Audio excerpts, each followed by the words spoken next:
Well, there's a good reason why we don't want to put holes in the roof of our RVs. Every hole is a potential leak. And today is a prime example of that. Hey, I'm getting ready to put on new solar on this trailer. Everything from solar panels to controller, inverter, batteries, and I'm going to take you along on this ride because I'm going to show you exactly how to install, how to wire, how to get your solar system functioning properly so that you can do it yourself. Now there are two 200-watt panels on this roof right now. They've been on the roof for quite a while. This one over here is mechanically fastened with screws and it's a tilting panel. We're going to talk about that. This one over here is put on with adhesive mounts. It's been through all kinds of weather. Minus 35 degrees Fahrenheit for prolonged periods of time, below zero for the last couple of years during the winter time here in Montana. Temperatures well in excess of 100 degrees and thousands of miles on the road, many road trips. We're going to see how well these adhesive mounts held up. So let's get started, except not today. We're going to wait for a little better weather.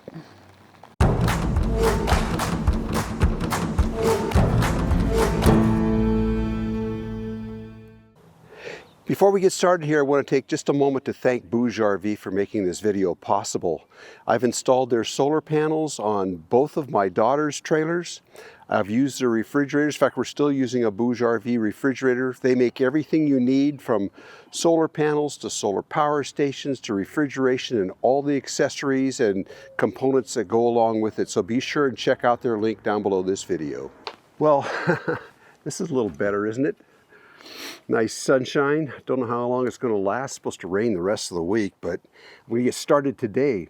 Hey, listen, I mentioned that this is a tilting panel, and this panel here is mounted permanently on adhesive mounts, and I'm installing the new panels with adhesive mounts. But do you need to consider having a tilted solar panel?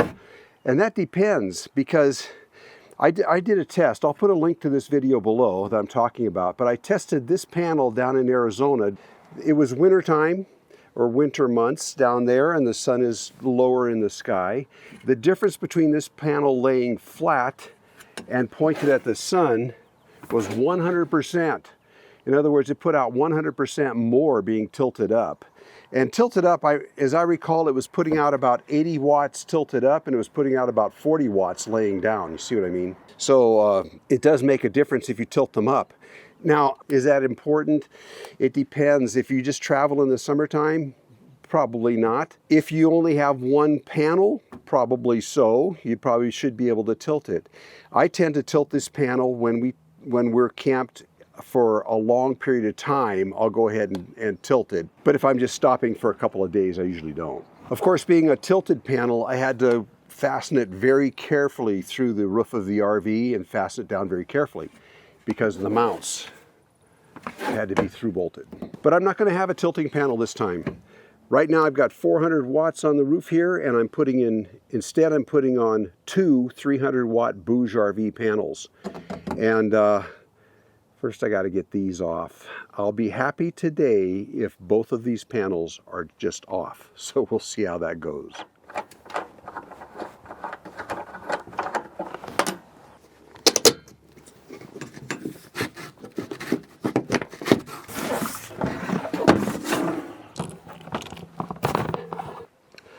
Okay, this panel, the panel itself is off. Now I got to get these brackets off the roof.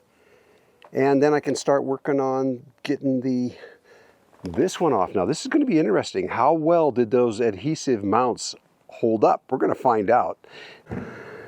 Okay, I've got 3 sharpened putty knives here to push in underneath these mounts and cut the Sikaflex. This is Sikaflex 252. And it's nothing at all like silicone. It's more like a soft rubber. It's polyurethane.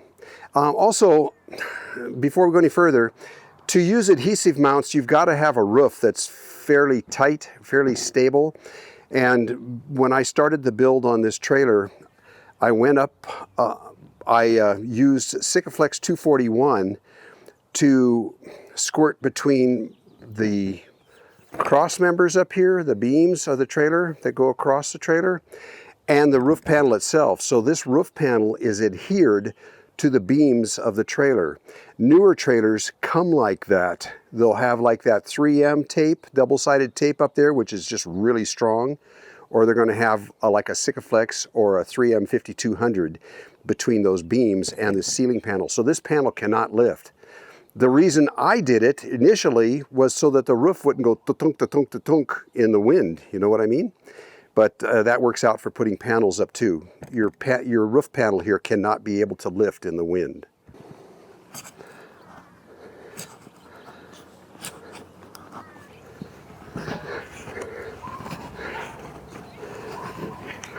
Okay, with the razor sharp edge putty knife here, this actually wasn't that hard to do, and I'm glad because I've been thinking about this for months, literally. And I was able to cut through pretty easy. Now the next thing is, how well did it hold up? We'll get a good look at it. Okay. Alrighty. Both panels are off. Wow, it did not hold very well. Look at this.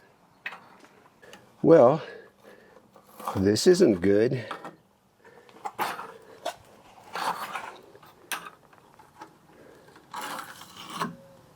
That's not good at all. So it stuck to the aluminum really, really well. It did not stick to this plastic very well. So I'm thinking this plastic needs to be roughed up really good. It's got a textured finish on it, on these mounts. Now it did adhere to the metal really well, like I imagined it was going to do on that plastic. This is what I expected, but that's not what I got on that plastic. So even though this surface on here is textured, it's still shiny, and I would scuff this up with 60 grit sandpaper before I would ever attempt this again. Because I just don't think that it had what they call a tooth. I don't think that there was enough tooth on this to grip that Sikaflex. Well, this is a set of brand new Renogy mounts, and you can see that textured finish here on the back. And I was going to use these, and the mounts themselves are well made. The problem I had wasn't with the mount, it was with the Sikaflex 252. To be clear, there's nothing wrong with Sikaflex as a product. It's just that the 252 shouldn't have been used in this application. Now also, I wouldn't use these mounts like this. I would take some 60 or 80 grit sandpaper and scuff the heck out of the back here before I would ever use these again. And then I'd wipe them down with acetone, make them really clean, or I would use a surface prep that Sikaflex makes. I can't remember the name of it, but it's for plastic, and it's, it just gives you better adhesion after you use it. 3M also makes a surface prep like that. But let me show you what I am going to use. I went down to a local fabricator here, Pacific Steel in my case, and I had these plates made up out of 1/4 inch aluminum. These are 4 inch by 8 inch. These weren't cheap. This stack of plates here, 12 plates, cost me $156. But I won't be using those mounts, and that saves me some money. Also, I'm using these mounts that came with the Bouge RV panels, and I think this is going to be great. However, I'm using a combination of metal fastenings or mechanical fastenings and Sikaflex 292i. So these are still going to be adhesive, but I'm going to back them up with some mechanical fastenings. So I know some of you are thinking, why not just use mechanical fastenings and forget about the adhesive part? That's not always possible. The roof of a cargo trailer, it's just thin aluminum sheet. You can't fasten screws into here. They just won't hold very long. And there's a frame on this roof here. There's a frame every 16 inches, but I guarantee you none of them are going to line up with your solar panels. This just won't happen. You might end up being able to land on one of the frames that goes across here on the front or the back, but the other side won't. And then you have to go clear over here to the edge to get into the frame that runs this way. You start to think about, well, what am I going to do? And that's when people start using adhesive mounts. I think adhesive mounts can be okay, you know, if you use them properly and use the proper adhesive. Also, VHB tape can be very good, but once again, I'm afraid of it letting go of those plastic mounts. So what do? Well, there's a couple things. One thing you can do is go to ladder mounts, and they stick up, I don't know, 12 inches or so. And you install one on the front, one on the back, and then you got to put wooden planks strategically on top to fasten your solar panels to. I didn't want to go with ladder mounts because of the windage. And we all know gas isn't cheap. Oh, what I'm doing is I carefully marked out where the holes for this mount has to be, and now I'm using a center punch to punch that spot so that it guides the drill bit and doesn't let the drill bit wander.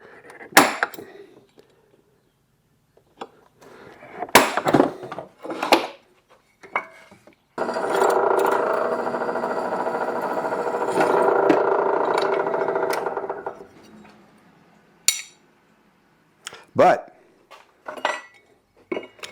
needs one more thing here.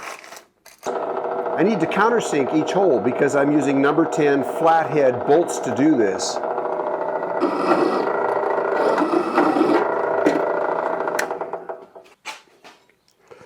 So the head of the bolt is flush like that. So what I've done here is I've just made my own adhesive mount without plastic. And the thing about this is I'm going to be on the outside edges. On my particular installation, I'm going to be able to through bolt this just on the outside edges. And that's going to hold real well. So both adhesive and mechanical fasteners.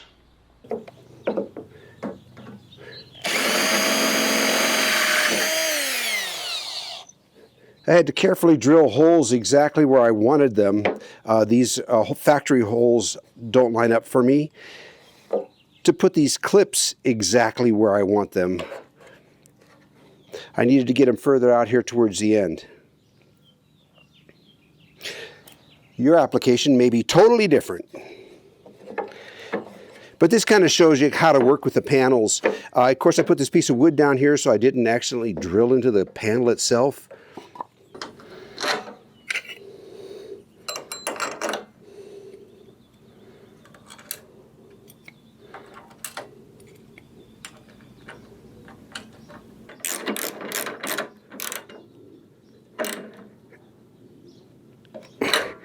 There we go.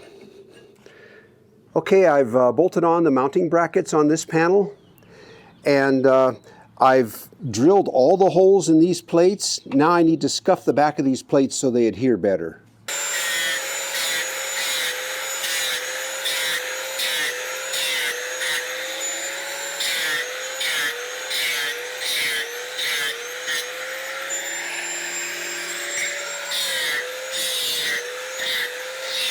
Okay, the next step is to bolt these pads on here. I'm going to use a little Permatex thread lock on these to make sure they don't come off.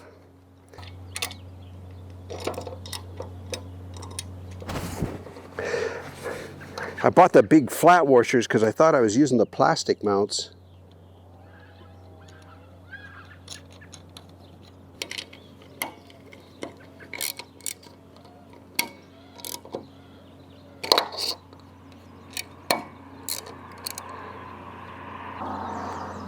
Okay, this one's on. This one's ready to have the adhesive put on it and drop it into place.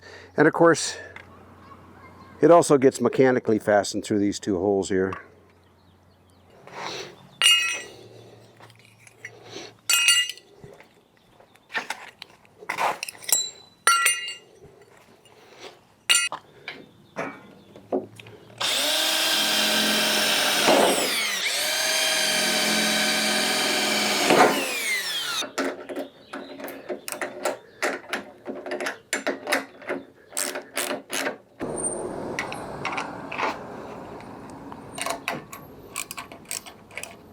Just in case I didn't make it clear why I'm doing this, is because these old adhesive mounts you can see on this panel only stick up about 2 inches, or stick out about 2 inches.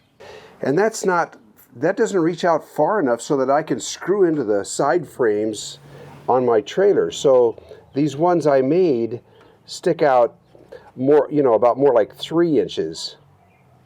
And that's just so I can go across here far enough so I can screw into something solid over here. That's it. Your application is probably going to be totally different, but this is my solution. Okay, well at this point I've got all 8 corners done, and I had to order 4 more mounts to go in the middle of the panel, because you don't want these panels flexing as you're going down the road. You don't want them flexing in the middle. So I've got those coming in a couple of days. Okay, for you techno heads out there, these are monocrystalline panels.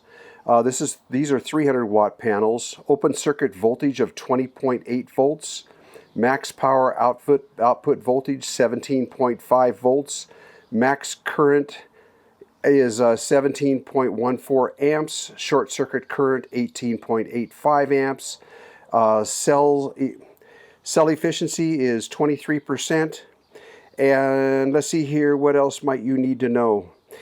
These will, hail damage, these will withstand a 227 gram steel ball dropped from a height of 60 meters. That's pretty darn good. And let's see here, that ought to handle it. Okay, well that's all I can do for today until the sealant shows up in a couple of days. I'll just have to wait.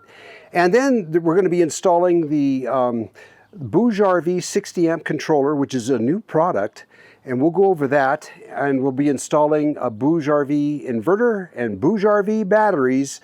It'll be Bouge RV from the top all the way down to the bottom, and we'll go over all the details of the installation.